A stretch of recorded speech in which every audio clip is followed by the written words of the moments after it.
resumão bem resumido dos institutos dos títulos de crédito? Aqui tem.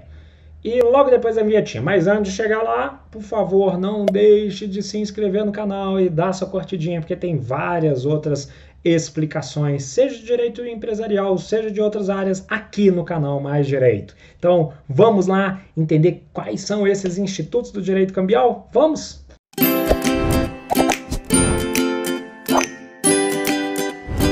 Bem, o que a gente precisa conversar sobre os institutos é sobre endosso, aval e aceite. E a gente precisa conversar sobre algumas características básicas.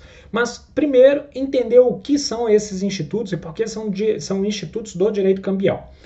Porque esses três itens, endosso, aval e aceite, eles se aplicam aos títulos de crédito. Você não vê aval em outra coisa relacionada ao direito civil. Lá você vê outra forma de garantia, mas não o aval. Meu caro e minha cara, vamos falar um pouquinho sobre esses três itens. Primeiro, sobre o aceite. O que é o aceite? O aceite é uma manifestação unilateral de vontade de uma determinada parte, que é o sacado de algum título de crédito. Pelo aceite, o aceitante, que é aquele que dá assinatura no título de crédito, dá lá uma canetada, ele passa a responder pelo pagamento do título. Ao aceitar o pagamento, ao aceitar aquele título, ele terá que arcar com o pagamento. O aceite pode ser parcial. Eu posso dar o aceite não sobre o valor integral, só sobre uma parte.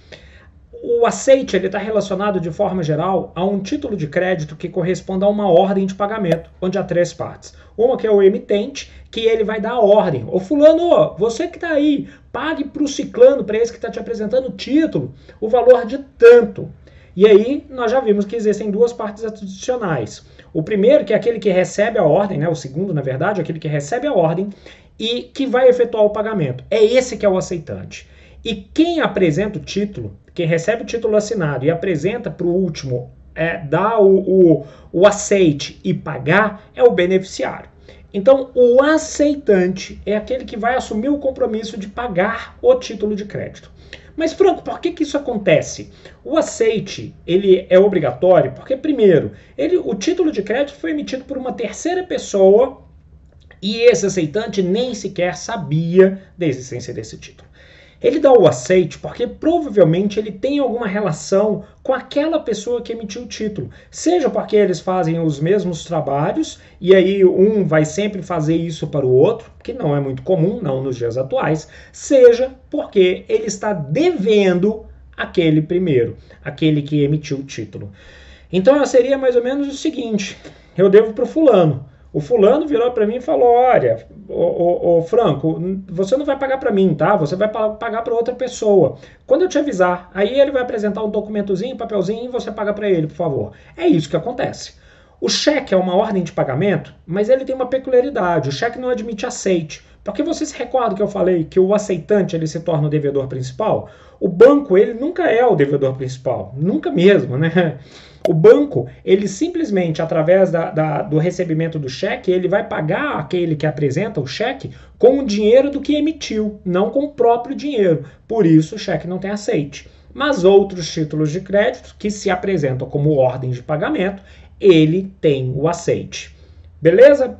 Vamos para o segundo item. O segundo item é o aval. O aval é uma forma de garantia. O aval é uma garantia específica do título de crédito. Lembrando que o aval, via de regra, garante o título e não a pessoa.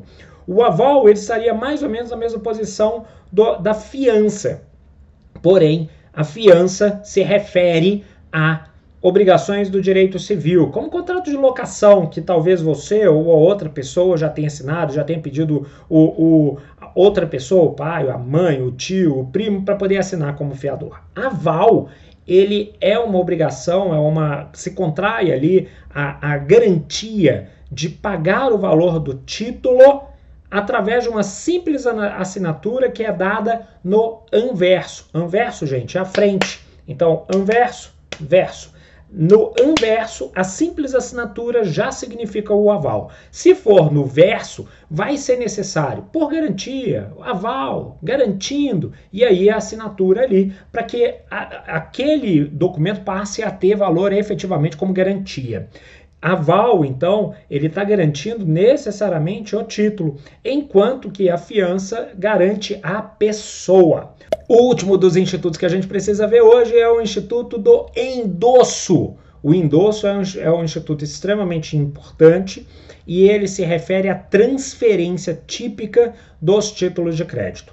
Porque o título de crédito ele precisa circular. E como o título de crédito precisa circular, ele tem que ser feito através do endosso. Lembrem-se que título de crédito tem algumas características, alguns princípios que rezam ali, que gerem, que dizem como funciona o título de crédito. Autonomia, literalidade autonomia e literalidade são os principais desses princípios, e tem a cartolaridade também, e eles têm muita pertinência com o endosso, porque a autonomia, a literalidade e a cartolaridade falam que o título ele vai ser aquele documento físico ou virtual que ele vai circular, ele precisa da livre circulação. E para ter a livre circulação, só uma canetada. Eu que sou beneficiário de um título de crédito, eu vou assinar no anverso, dessa vez é no anverso, e vou indicar para quem eu vou transferir aquele título. Se eu indico para quem eu vou transferir aquele título, eu estou me referindo ao endosso em preto. Se eu não indico para quem eu estou transferindo o título, é um endosso em branco. De toda forma, na hora de apresentar o título para cobrança, a pessoa tem que apor o próprio nome, porque vocês se recordam, no Brasil, via de regra, não há títulos ao portador. Ainda há que se falar sobre o endosso mandato. O endosso mandato é um endosso feito para cobrança. É um endosso típico de cobrador ou de instituição financeira. É um endosso que você não transfere completamente o título. O endosso, você transfere apenas a possibilidade e o direito de efetuar a cobrança, mas não todos os direitos e todas as obrigações decorrentes daquele título que está sendo entregue para cobrança. Então, endosso mandato é uma forma de endosso que serve exclusivamente para poder fazer jus à cobrança daquele título que infelizmente não se quedou pago, que não se foi adimplido. Então conversamos aqui sobre os principais institutos dos títulos de crédito. Só que antes de você partir, por favor, não deixe de se inscrever no canal e de dar sua curtidinha, isso é muito importante. Aproveite e compartilhe com outras pessoas que precisam aprender um pouquinho mais sobre esses 3 itens.